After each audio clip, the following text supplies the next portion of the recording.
Hello, and thanks for joining me today. For those of you I have not yet met, my name is Amanda Williamson, and I am the current FPTA Director of Public Relations. I wanted to take this opportunity to give you all an update on the progress the Public Relations pillar has made towards accomplishing our goals established in the strategic plan. Looking here, we developed a 6-month goal and a 12-month goal. That 6-month goal was looking to develop new videos and edit existing content, including target audiences of PT and PTA members and non-members, consumers, and legislators. Our 12-month goal was to expand on the success of the PT for Pain brand.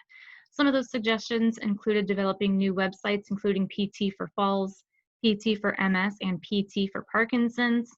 Other suggestions included collaborating with industry partners or foundations for content, grants, and resources. Beyond the public relations pillar, this 12-month goal was actually determined to be the #1 goal and priority for the 2018 strategic plan as a whole. So to take a closer look at that 6-month goal, developing new content and edit that which was existing, much of this content is provided and shared through our social media platforms. You'll see those links here for Facebook, Twitter, and Instagram, which if you're on those platforms and not already following us, please, I would encourage you to go ahead and do so. Beyond social media, much of this content is developed and shared at the PT for Pain website. We've had a lot of success with this platform, and since September of 2019, the site has reached 350,000 Floridians with different branded messaging. A stories section was developed to host much of this content and videos for review and for continued sharing. Again, since September of 2019, 2,000 visits have been made to that specific page.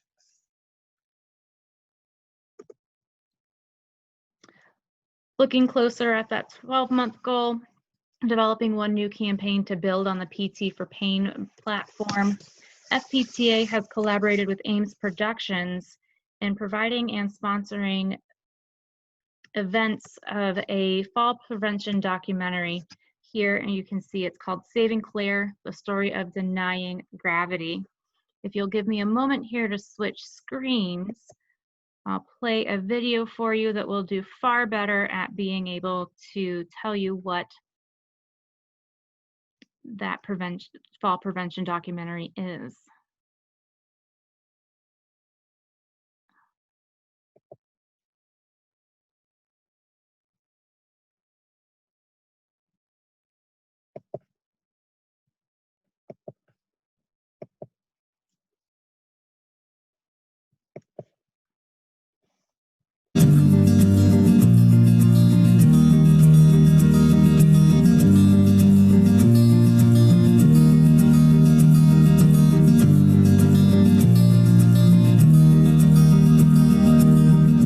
Even in old age, we still want to learn, we still change, we still adapt. And I wasn't seeing this on stage, so that one that was so bad, I just said, I can write a better play than that.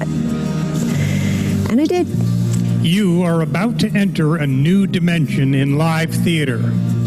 I work with Better Living for Seniors and fall prevention, and I really think you need to write a play about fall prevention. I'm thinking to myself, oh yes, everyone will want to come see a play about fall prevention. You will meet Claire, a woman you might describe as just as normal as you and me, although perhaps a bit more strong-willed. So I started a theater company. I was 70. Who knew? They're real people on stage acting out real scenarios that ring true.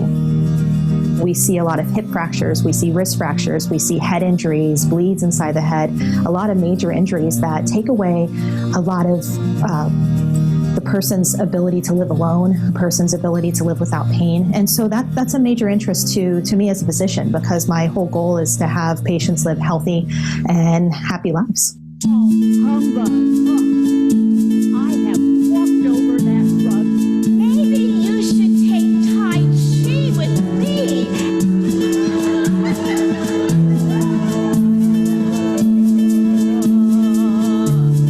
exercise and physical activity, when prescribed at the right intensity and with the right combination of activities, is really very valuable and appropriate to help mitigate some of those changes. It just made me stop and think about my own situation, is how she came through to me, and what I would do if I was Claire. You think I'm old, you think I'm going to fall, and then at the end, they're telling their kids, well, I do this, and I'm going to do this, and I'm going to do this, and they're making their decisions themselves, and it's not someone else telling them to do it.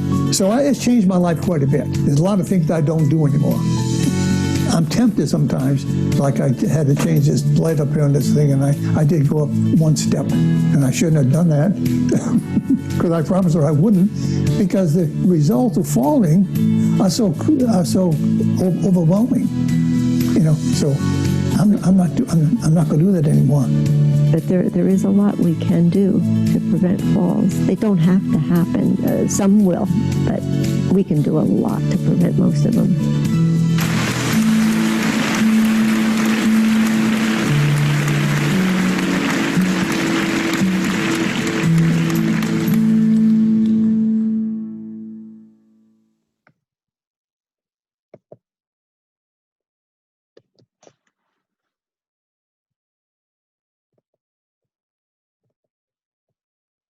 So again, FPTA has collaborated with Ames Productions in serving as a sponsor for that platform.